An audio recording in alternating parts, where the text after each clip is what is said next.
Matapos nga ang issue kila Andy at Philmar, wala pa nga pong confirmation or ibinabahagi si Andy kung maayos at nakapag-usap na ba sila ng kanyang asawa or ng kanyang partner na si Philmar.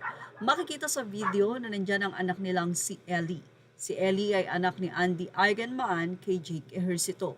Maraming mga netizen ngayon ang nagtatanong at sinabi na napakabait daw talaga na tatay at daddy ni Jake dahil kung tutuusin ay pwede nga daw hindi payagan nitong si Jake Ejercito ang anak na si Ellie habang nandoon sa Siargao upang maging maayos ang reconciliation between Philmar and Andy at hindi na ito masaksihan pa ng panganay na anak.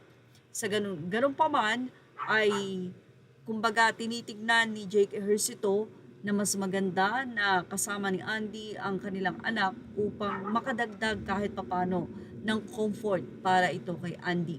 Makikita kasi sa video na bukod sa kanyang lolo at lola, ang family nila ay nag-gather sa isang lunch at nandoon ang panganay na anak ni Andy na si Ellie. Anyway, maraming mga netizen ang nang-bash talaga kay Philmar.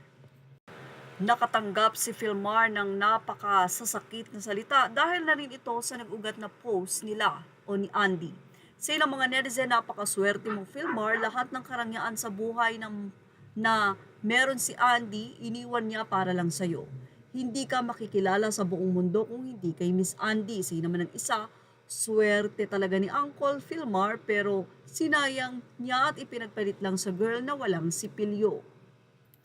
Advice naman ng isang netizen, you don't know how to treasure and take good care of the gift of God that has given to you.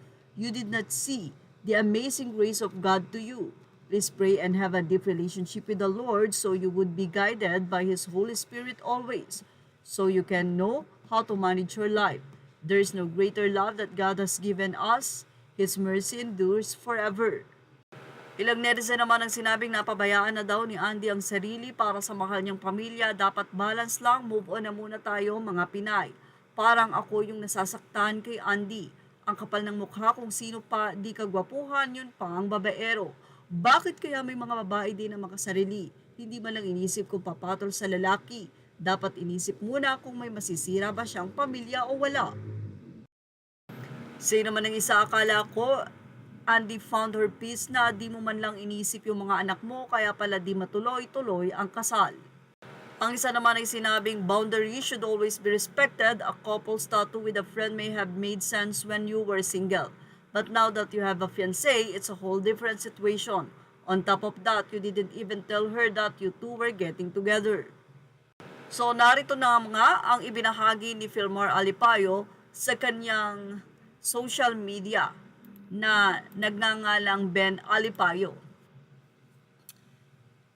Ayon kay Philmar, lomon, manghod, barkada or kung ono tana dili manaway man, daot or manawagan nan abusado or luso, pariharata ni ho tawo sanang perihata haon pamilya, haon ato mga ginikanang anak, sanan mga lumon, makakita makabati, masakitan ng ini, o nasatanan ako ni kinabuhi, sanan ako pamilya, dili manihilabot kay waya mang hilabot, ti, tanawon sanan palastaron, on kaugilang non sanan pamilya, dili na manaway, sanan man daot sa lain tabo.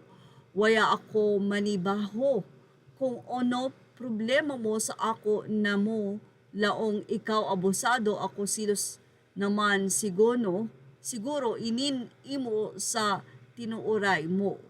Tubagra ko diri para klarohon na okay na ini sa ako sa nandili ako gusto na haoy ako kontra sa nan bahala kamo kung ano iho pag-iisip sa ako mga tiguyang naman kamo.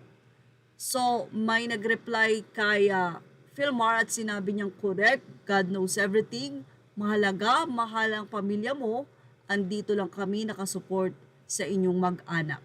So, mukhang all is well naman na talaga at pinili ni Philmar ang kanyang pamilya. Hindi natin naintindihan ang ibinahaging ito ni Filmar at sa reply ng netizen, yun na nga po ang sinabi ni Filmar na mahal niya ang kanyang pamilya. Yan ang ating showbiz now update. Thank you for watching. Images are all credit to the rightful owners.